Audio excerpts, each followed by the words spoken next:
kepada Allah yang hidup dan berkuasa di bumi dan di sorga. Kami bersyukur oleh karena kesempatan bagi kami pagi hari ini ada dalam hadirat Tuhan, memuji, memuliakan dan menyembah Engkau dalam roh dan kebenaran. Saatnya kami akan mendengarkan suara Tuhan berbicara kepada kami.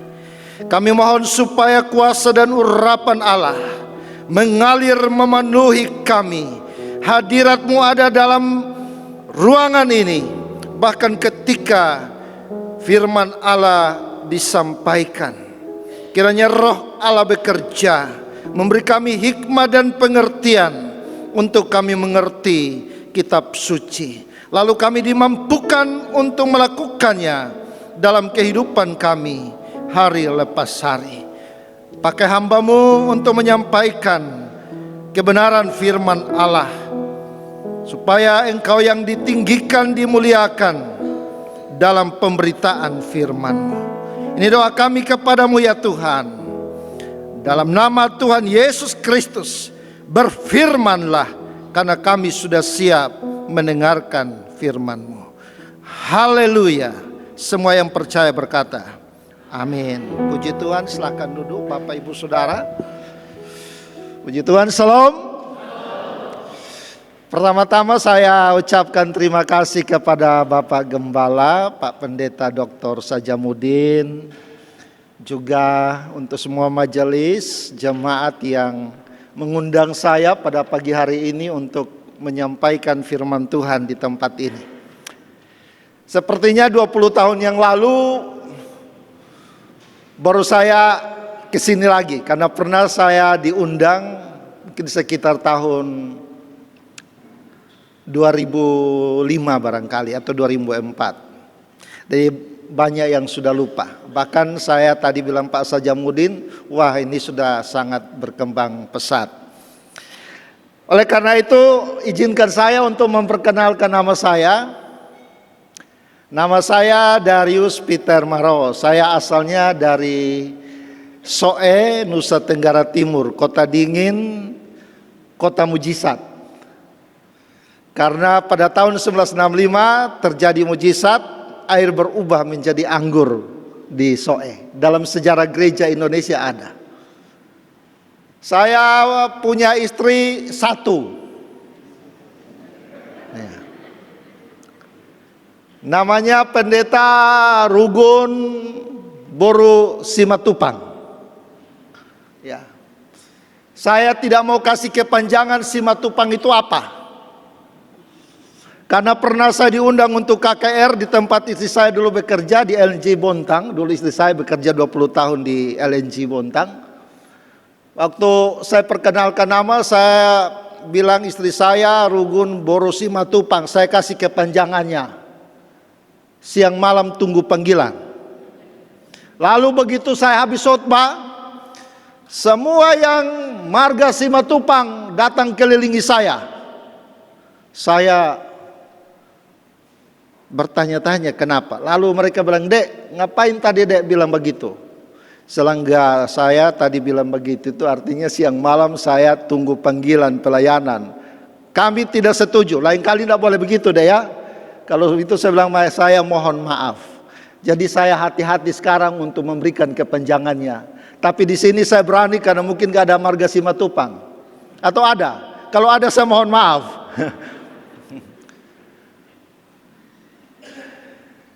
Saya menggembalakan jemaat GKRI Bukit Sion Cibinong. Mungkin seperti juga Pak Gembala di sini. Saya merintis dari tidak ada jemaat. Dari tahun 2000. Jadi gereja sekarang sudah 24 tahun. Jemaat saya pun banyak. Kalau semua jiwa kira-kira 120 sampai 130 jiwa. Kalau ibadah tiap minggu paling ada 60 sampai 70 jiwa. Itu Bapak Ibu Saudara.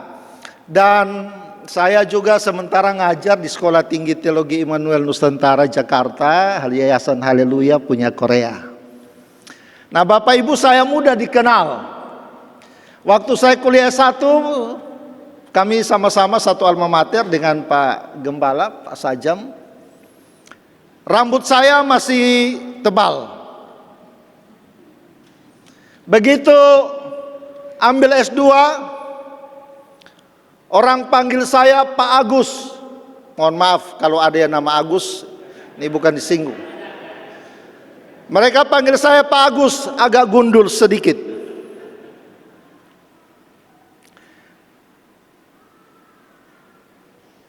Kemudian saya lanjut mau ambil doktor, mereka mulai panggil lihat saya, sudah mulai licin, mereka bilang Gunawan. Gundul tapi menawan. Lalu mau tamat ambil S3, semakin licin. Mereka panggil saya Pak Robert, rontok berat.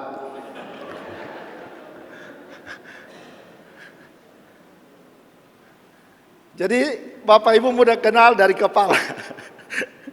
Ya, jadi puji Tuhan, saya dikasih waktu untuk menyampaikan firman Tuhan. Itu 25 menit Bapak Ibu. Memang kalau di dalam teori, saya baca buku,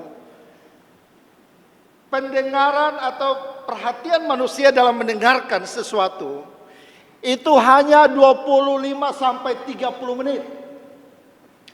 Kalau lebih daripada itu Bapak Ibu, maka konsentrasinya itu sudah mulai berkurang. Makanya kalau saya pendeta, saya khotbah, saya sudah lihat, saya perhatikan jemaat. Kalau dia duduk sudah geser sana, geser sini, kemudian dia kayak sudah gelisah, lebih bagus cepat berhenti berkhotbah. Teruskan khotbah, nanti pulang ditanya nggak tahu tadi khotbahnya apa, nggak tahu. Makanya bagus juga dikasih waktu 20 menit, jadi saya harus konsisten. Bapak Ibu Saudara, mari kita buka firman Tuhan dari kitab Sakaria pasal yang ke-7.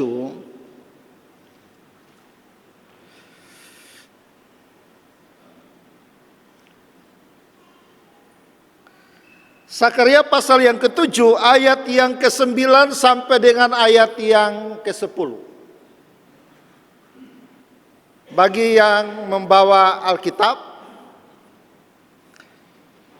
saya akan baca, kemudian Bapak Ibu memperhatikan Alkitabnya. Demikian firman Tuhan. Beginilah firman Tuhan semesta alam. Laksanakanlah hukum yang benar dan tunjukkanlah kesetiaan dan kasih sayang kepada masing-masing.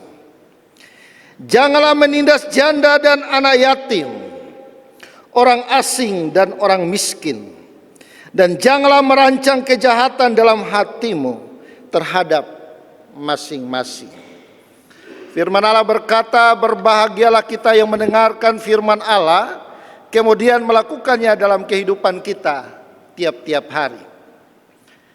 Tema kita pada pagi hari ini, hidup di dunia yang jahat. Waktu saya dikirimi firman Tuhan dan temanya, saya persiapan, saya bilang, wah pikir-pikir di mana ini temanya? Jemaat ya, hidup di dunia yang jahat. Lalu Bapak Ibu perhatikan di bagian terakhir itu bilang begini, janganlah merancang kejahatan dalam hatimu terhadap masing-masing. Bapak Ibu Saudaraku yang kasih dalam Tuhan, Tuhan Yesus memberitahukan kepada kita bahwa dunia menjelang kedatangannya yang kedua kali dalam Matius 24 ayat yang ke-12, bahwa akan ada kedurhakaan, akan ada kejahatan yang makin bertambah. Kasih kebanyakan orang akan semakin dingin, dan berbagai macam hal yang akan terjadi. Karena itu Bapak Ibu, kita perhatikan saat ini kalau kita mengamati dunia dan keadaan di lingkungan kita Bapak Ibu, itu tidak lebih baik seperti keadaan zaman Nuh, bahwa kejahatan merajalela di mana-mana. Bapak Ibu kita perhatikan sekarang kan korupsi semakin hari semakin meningkat. Bapak Ibu, kita perhatikan ada anak yang membunuh orang tuanya. Ada anak yang memperkarakan orang tuanya oleh karena warisan. Beberapa waktu lalu di Cibitung. Kemudian Bapak Ibu, kita lihat di mana-mana terjadi pembunuhan, perselingkuhan, persinahan terjadi di mana-mana. Bahkan Bapak Ibu, baru-baru ini kalau Bapak Ibu baca di Google, itu di Kabupaten Bogor di tempat saya tinggal, diberitakan bahwa ada dugaan terjadi gratifikasi seks di Pemkab Bogor. Kalau orang mau naik jabatan atau naik pegawai, dia mau jadi pegawai, itu dia harus lakukan ini. Jadi sementara ditelusuri, karena itu masih dugaan. Kemudian Bapak Ibu, baru-baru ini ada oknum penyelenggara pemilu yang melakukan tindakan asusila. Dan masih banyak lagi dosa yang merajalela di mana-mana. Bapak Ibu Saudara, ini gambaran yang menunjukkan bahwa dunia yang kita huni saat ini sangat jahat dan mengerikan. Oleh karena itu, sebagai orang percaya, apa sikap kita Bapak Ibu hidup di tengah dunia yang jahat ini? Maka mari kita perhatikan firman Tuhan. Yang pertama, Bapak Ibu saya sampaikan secara praktis. Yang pertama di sana dikatakan di dalam ayat yang ke-9, jadi sikap kita sebagai orang percaya hidup di tengah dunia yang jahat ini.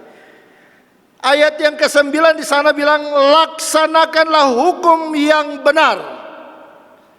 Kalau di terjemahan bahasa Indonesia yang terjemahan 2 itu di situ bilang, tunjukkanlah kasih setia.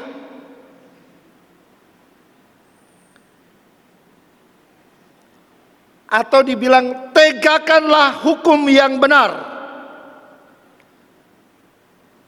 Ada sebuah kredo yang pertama diucapkan oleh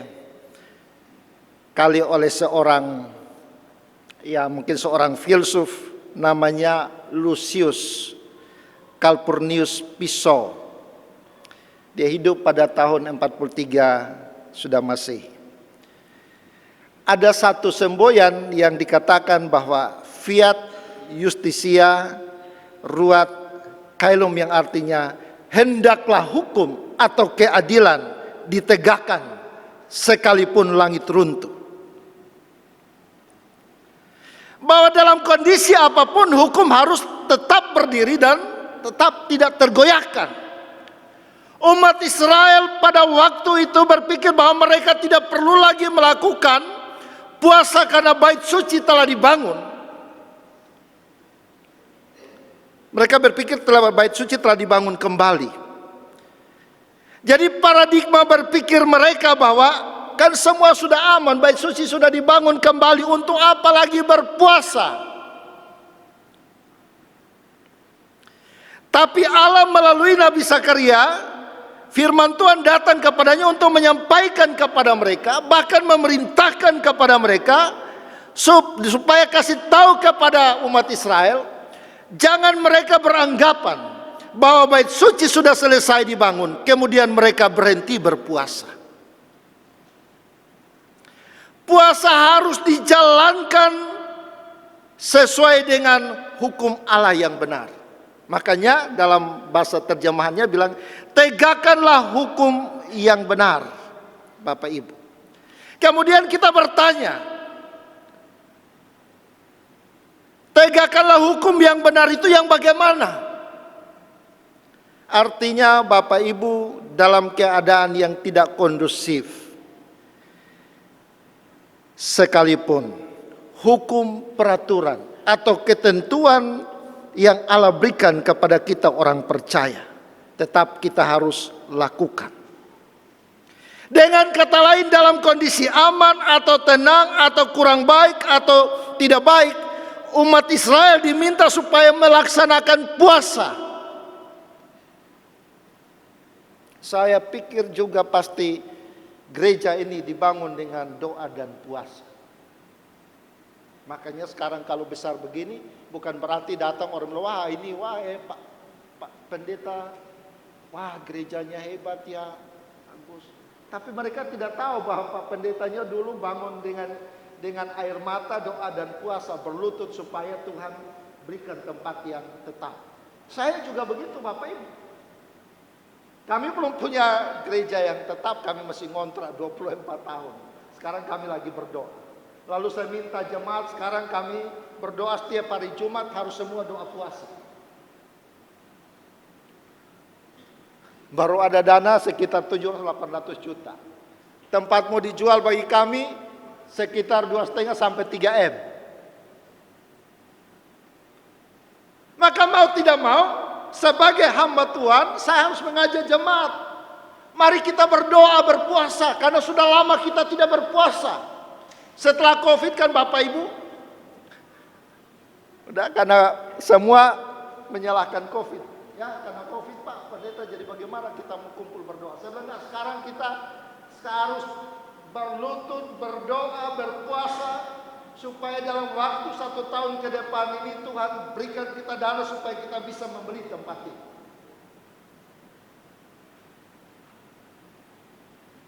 Orang Israel mereka bilang begini, kan sudah Bait Allah sudah dibangun, kita nggak usah lagi berpuasa, kan kita sudah aman, sudah nyaman. Ini pola pikir, paradigma berpikir yang menurut Tuhan salah. Makanya Tuhan bilang kasih tahu mereka. Maka dia tahu bahwa dunia di sekeliling mereka ini dikelilingi oleh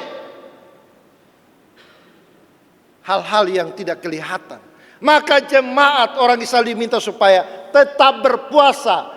Tegakkanlah hukum puasa. Padahal waktu itu dikatakan bahwa cukup mereka berpuasa 1 tahun 1 kali. Tapi justru mereka tidak melaksanakan puasa.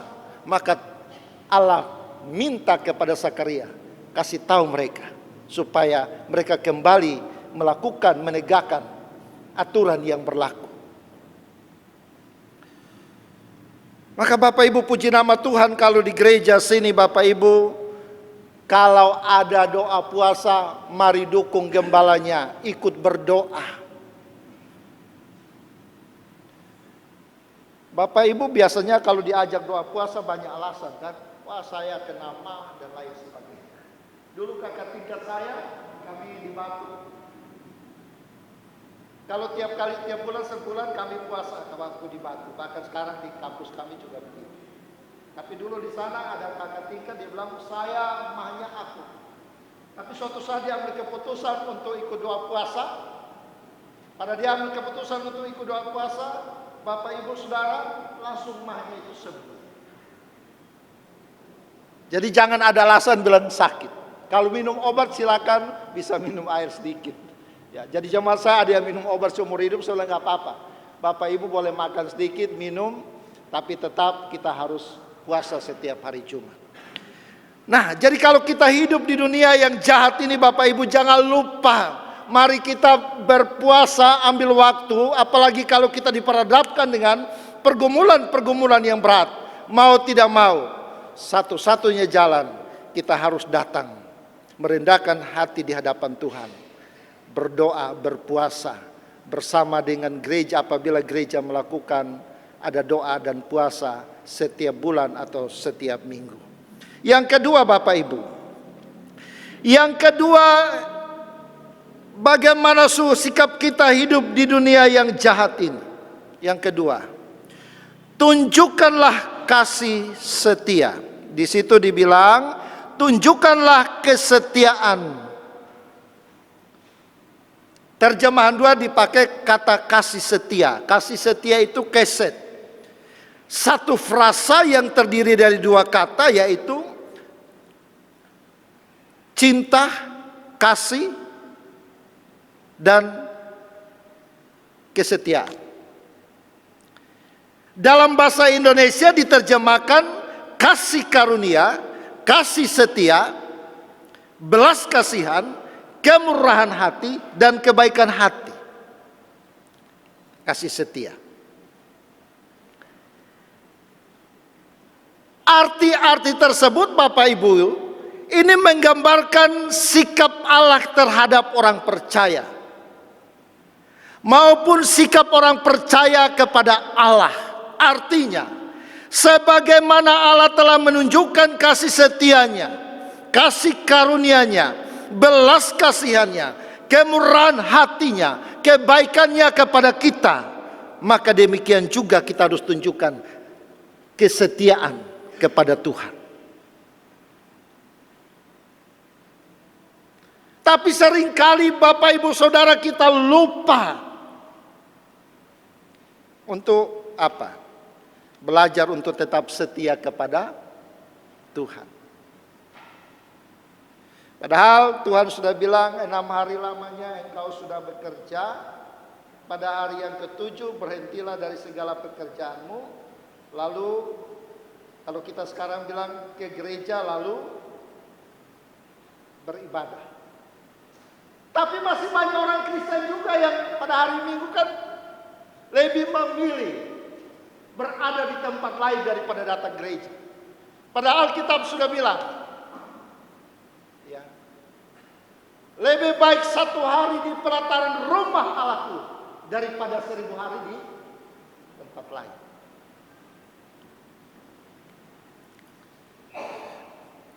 Makanya dulu saya masih ingat Bapak Ibu, orang tua kami dulu di sana diajar, kalau hari Minggu jangan pergi kemana-mana, jangan kerja apa. Kalau kerja apa-apa mereka bilang nanti Bapak Ibu atau saudara nanti dapat pencobaan. Misalnya hari Minggu orang ke gereja, dia pergi mancing. Begitu mancing, tali pancingnya itu terkait. Lalu dia lompat ke dalam air selam, gak muncul-muncul.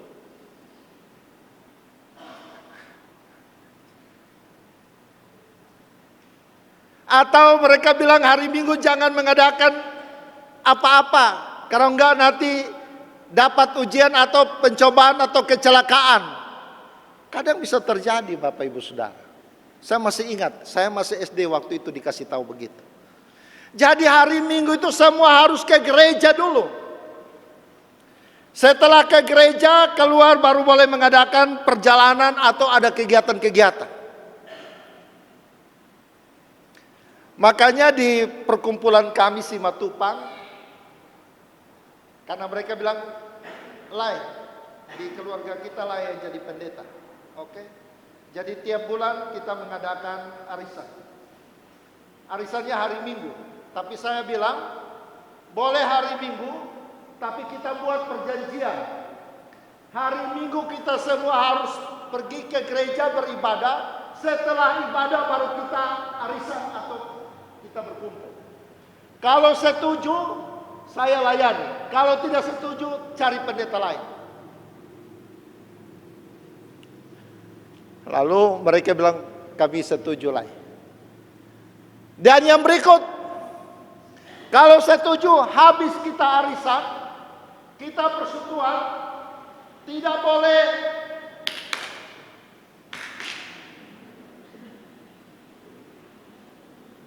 apa itu? Kocok kartu. Tidak boleh juga minum air putih bisa, tapi air putih yang beralkohol gak boleh. Kalau semua sepakat, saya layani. Kalau tidak sepakat, cari pendeta lain.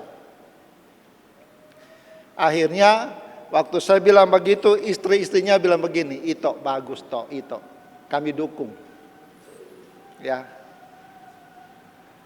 Iya, karena ada orang Kristen apa kalau di gereja untuk nyanyi tepuk tangan susah, bukan main. Tapi kalau di luar tepuk tangan bebas.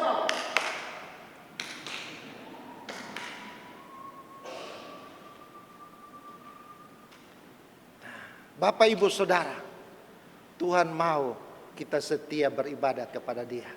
Yang ketiga, jadi Tuhan mau kita setia beribadah kepada Tuhan setiap hari Minggu, amin. Setia berdoa, baca dan merenungkan firman Tuhan, amin. Setia mengikuti kegiatan-kegiatan sepekan atau gereja, amin. Wah, ini Pak Pendeta pasti senang kalau semua ikut kegiatan, amin. Hari ini Bapak Ibu amin di gereja loh, ingat, jangan sampai amin tapi nanti nggak datang. Kita juga setia taat mendukung kesinambungan gereja di tempat ini. Bahkan Tuhan bilang kita harus setia sampai akhir. Barang siapa yang bertahan sampai kesudahannya, dia yang akan selamat. Maka supaya kita hidup di tengah dunia yang jahat ini, yang pertama tadi bilang dunia ini jahat, jadi jangan lupa kita tetap melaksanakan doa dan puasa. Yang kedua, dikatakan kita harus tetap hidup dalam kesetiaan kepada Tuhan sebagaimana Tuhan setia kepada saya dan saudara. Yang ketiga, di sini dibilang tunjukkanlah kasih sayang satu sama lain. Sikap kita di tengah dunia yang jahat sebagai orang percaya, relasi satu kita sama lain harus semakin erat sebagai keluarga Allah. DNJ ya, jemaat yang terikat merasa senang mengajak, memberi dan melayani. Ini saya senang. Karena apa? Kalau kita tidak tunjukkan kasih sayang dalam gereja, bagaimana kita menarik orang lain untuk datang ke gereja? Maka jemaat itu harus apa? Harus akrab, harus hidup dalam satu ikatan keluarga Allah. Kalau orang datang ke gereja lalu dia salam kita,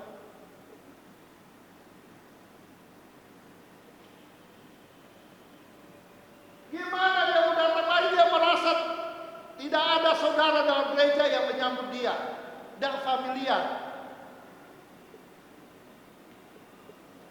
Maka Bapak Ibu kalau baca sejarahnya Mahatma Gandhi, dia tertarik dengan kekristenan.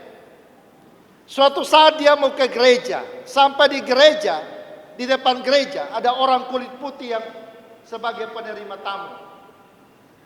Begitu dia lihat Mahatma Gandhi,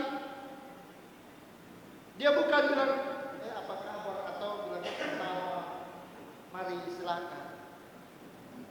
Ya dia katakan apa? Gereja ini bukan buat orang kulit putih.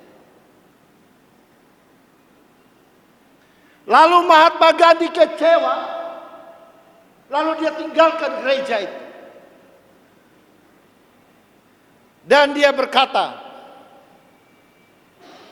saya tertarik dengan ajaran Yesus, tapi saya tidak pernah tertarik untuk menjadi orang Kristen.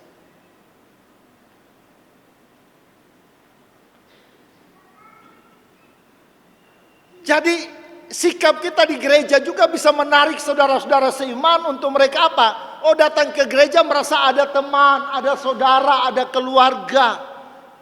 Oh, gereja hidup dalam kasih sayang. Oh, sambutannya enak banget. Semua datang sapa, 3S ya. Sapa, senyum, sapa, salam. Besok dia akan datang lagi. Karena apa? Dia merasa kalau tidak datang gereja, dia merasa apa? Ada yang kurang. Bapak Ibu Saudara. Maka kita diminta supaya hidup dalam kasih sayang. Saya tidak perlu uraikan lagi kasih itu. Ada 4 jenis. Tapi kemungkinan yang dimaksud di sini adalah kasih storge. Yang menggambarkan kasih yang ada dalam keluarga. Mulai dari keluarga, orang tua, suami, istri, saudara kandung dan lain sebagainya.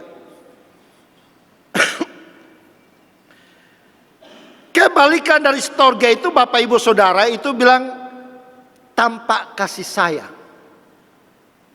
Jadi orang Kristen diminta supaya hidup dalam kasih sayang. Jangan orang Kristen hidup tanpa kasih sayang. Maka itu harus dimulai dalam keluarga. bangun saling menyapa, yang apa kabar? Puji Tuhan sudah bangun. Bapak Ibu di sini kalau bangun saling menyapa enggak?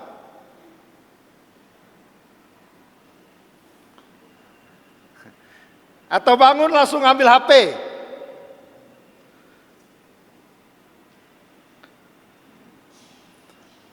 Kadang-kadang bisa lupa istri, bisa lupa suami.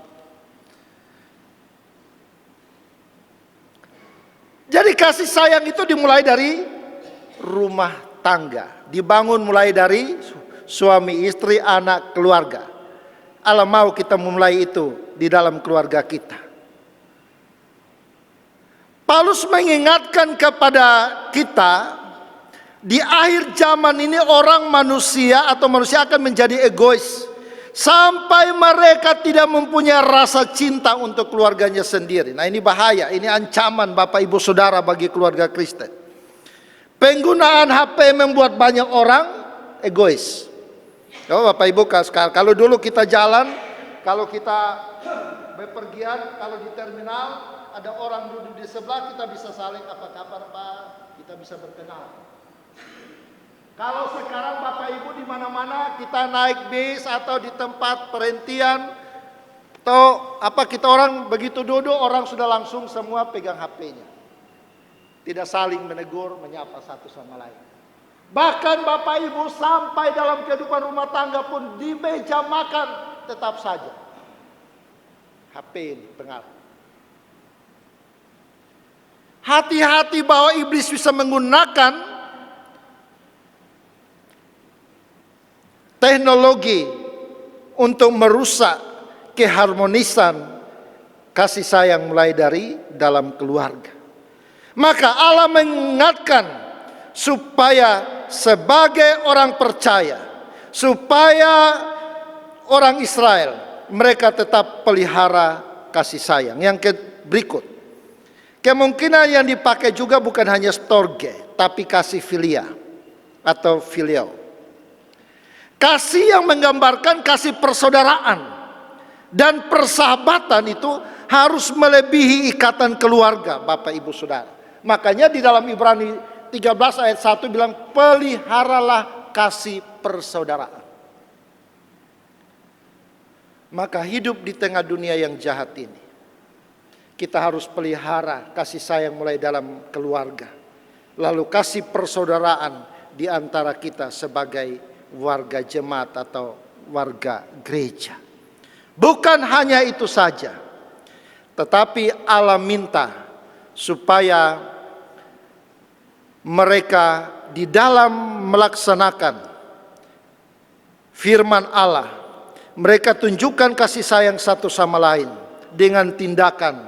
Ayat yang ke-10, jangan menindas janda dan anak yatim, orang asing dan orang miskin, dan janganlah merancang kejahatan dalam hatimu terhadap masing-masing.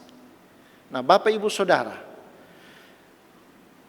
kalau kita orang Kristen semakin hari harusnya kita sehati kita semakin lebih baik. Ingat ya, semakin hari seharusnya hati kita semakin lebih baik. Hati kita harusnya lebih baik dari orang lain. Jangan kita ikut gereja tapi kita juga tidak ada perubahan. Allah mau supaya kita punya belas kasihan kepada orang, kepada janda-janda, anak yatim, ya. Lalu kita jangan merancang kejahatan dalam hati kita. Maka firman Allah mengingatkan kita supaya kita mengasihi itu bukan hanya dengan perkataan dan lidah, tapi harus dengan perbuatan dan dalam kebenaran. Bapak Ibu, dunia yang kita tinggal semakin hari semakin jahat. Maka Alkitab berkata dan mengingatkan kepada kita, karena itu perhatikanlah dengan seksama bagaimana kamu hidup, jangan seperti orang bebal, tetapi seperti orang arif atau orang bijak. Dan pergunakanlah waktu yang ada, karena hari ini adalah hari yang jahat. Sebagai orang percaya, mari kita tingkatkan doa dan puasa kita dalam gereja maupun pribadi. Sebagai orang percaya, mari kita menjalankan tugas tanggung jawab kita sebagai gereja, menjalankan pelayanan diakonia kepada warga gereja, yakni kepada janda-janda yang menderita dan anak yatim piatu. Sebagai orang percaya, mari kita hidup dalam kasih sayang satu dengan yang lain, supaya dengan demikian Allah mengasihi kita dan memberkati kita. Tuhan Yesus memberkati kita. Amin. Bapak Ibu, mari kita berdoa. Bapa di sorga, kami bersyukur untuk ajaran firman Tuhan, bahwa saat ini kami hidup di dunia yang jahat, yang kadangkala kami juga tidak melihat dengan kasat mata, tapi juga kadangkala kami melihat, menyaksikan peristiwa-peristiwa yang mengerikan terjadi di sekitar kami. Maka Engkau mengingatkan kami supaya kami tidak terlena atau kami merasa nyaman. Tetapi kami juga harus terus menegakkan hukum yang benar dengan apa yang Tuhan perintahkan. Kami tetap melakukan puasa, memohon pertolongan Tuhan di tengah-tengah dunia yang jahat. Kami hidup dalam kasih setia kepada Tuhan dan kasih kepada sesama. Kami juga hidup dalam kasih sayang mulai dalam rumah tangga, dan juga kami boleh sebarkan di dalam lingkungan gereja kami. Demikian juga kami ingin supaya bukan hanya kami hidup dan berkata dengan bibir mulut lidah kami, tapi kami melakukannya dalam tindakan dan perbuatan kami. Bersyukur hari ini Tuhan mengingatkan kami, supaya firman Allah ini kami tetap lakukan di dalam hidup kami dan dalam gereja-Mu. Memberkati hamba-Mu Bapak Gembala, Ibu dan keluarga, semua majelis dan penata layanan yang Tuhan percayakan untuk melayani dan mendukung akan kegiatan gereja di tempat ini. Tuhan memberkati mereka. Bapak Ibu yang datang dengan beban berat, pergumulan, persoalan hidup, sakit penyakit, penderitaan, kesulitan, dalam nama Yesus, Tuhan kiranya buka jalan dan jawab setiap masalah dan pergumulan yang dihadapi. Memberkati gereja-Mu ya Tuhan, supaya gereja-Mu semakin hari di tempat ini semakin bertumbuh secara kualitas dan kuantitas. Demi nama Tuhan kami Yesus Kristus kami berdoa. Haleluya. Semua yang percaya berkata amin.